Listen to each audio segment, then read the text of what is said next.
Hello, I'm Tom, and this is, of course, Midnight's Edge After Dark, and we've gotten a lot of comments on our latest reports of the Rotten Tomatoes score tampering controversy, and though we did mention the film was divisive in the beginning of the report, and I did point out at the end of the report, if this person claiming responsibility was successful, then that undermines their entire goal. So, on top of that, we at Midnight's Edge have always been skeptic of Rotten Tomatoes scores.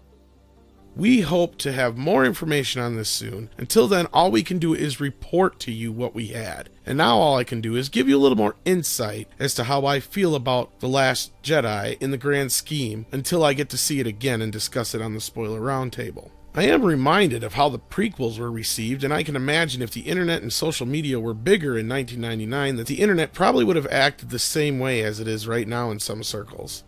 Going back as far as 1980 and 83, both Empire and Jedi were met with a lot of criticism at that time. But in time, those have become personal favorites of fans. Empire was met with a lot of mixed emotions on the major shift in the tone and the downer of an ending. Jedi was plagued with Ewok hatred and an anticlimactic finale, since Empire obviously had a bigger punch. Now, this isn't me trying to say in 20 years The Last Jedi will be the one that everybody loves. Not at all. I'm just pointing out some facts.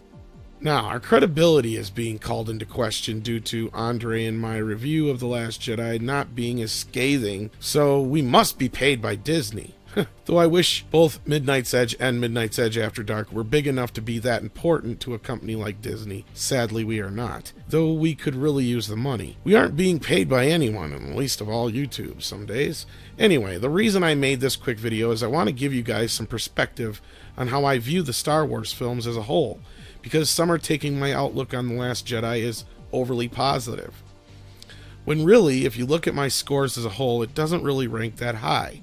Now, as far as Andre, I obviously can't speak for him, but he does kind of speak for himself in the video when he explains he doesn't have a deep history with the franchise, nor was he exactly what he would consider a fanatic in any way of the series, but enjoyed the movies as a whole. And really did enjoy the last two films. For me, Star Wars has always been a part of my life, and Empire Strikes Back is my all-time favorite film, period. So needless to say, the prequels and the latest sequels had a lot to live up to in my eyes. Now, I'm going to go down the films and give you my quick ratings, but I need to say up front, I see Star Wars on a whole different level.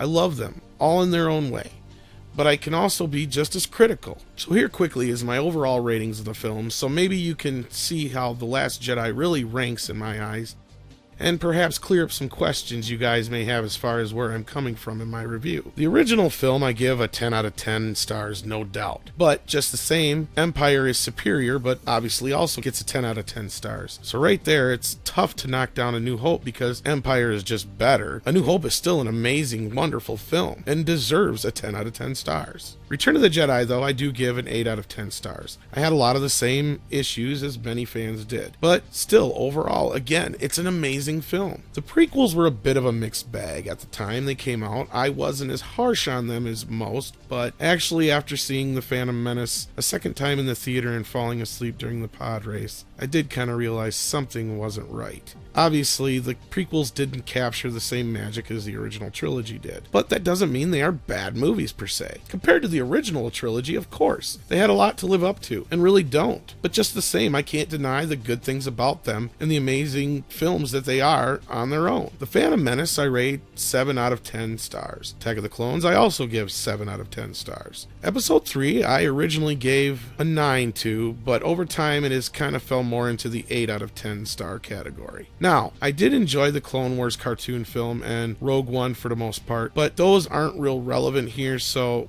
I'm just going to kind of bypass those. What is, though, is yes, I did enjoy The Force Awakens. That being said, since it has come out, my original score has gone down a notch. It felt like a breath of fresh air at the time and a return to a galaxy far, far away after the prequels were such a letdown. Just the same over time, the score for The Force Awakens has dropped down to a 9 out of 10 for me. Now, the film does have flaws, and yes, it does borrow a lot from A New Hope, it seems, but so do all the other films, because they all come from the same hero tropes that George Lucas learned from Joseph Campbell. And if you really look at it, none of the films outside of Empire Strikes Back and A New Hope are really that original or different. They all have similar scenes and story beats and characters, so it's kind of difficult to sit there and say it's just a rehash when all of the films pull from the same sources. I did like the prequels, though. I can't deny the things that I do like in the film as opposed to things I disliked. Now, we get to The Last Jedi, which I've stated in a few places. Originally, I was a bit too excited for The Force Awakens and admit I gave it a 10 out of 10 stars a bit too quickly. So over time, my rating has gone to 9 out of 10 stars, but I still do love the film overall. Yes, of course, as I just said, it does have some flaws. Hence, it's not perfect, but it's Star Wars. So to me, it is that fantasy film adventure that makes movie theaters worth going to. So of course, The Last Jedi, here we are. I gave it a 7 out of 10. I've said that several times.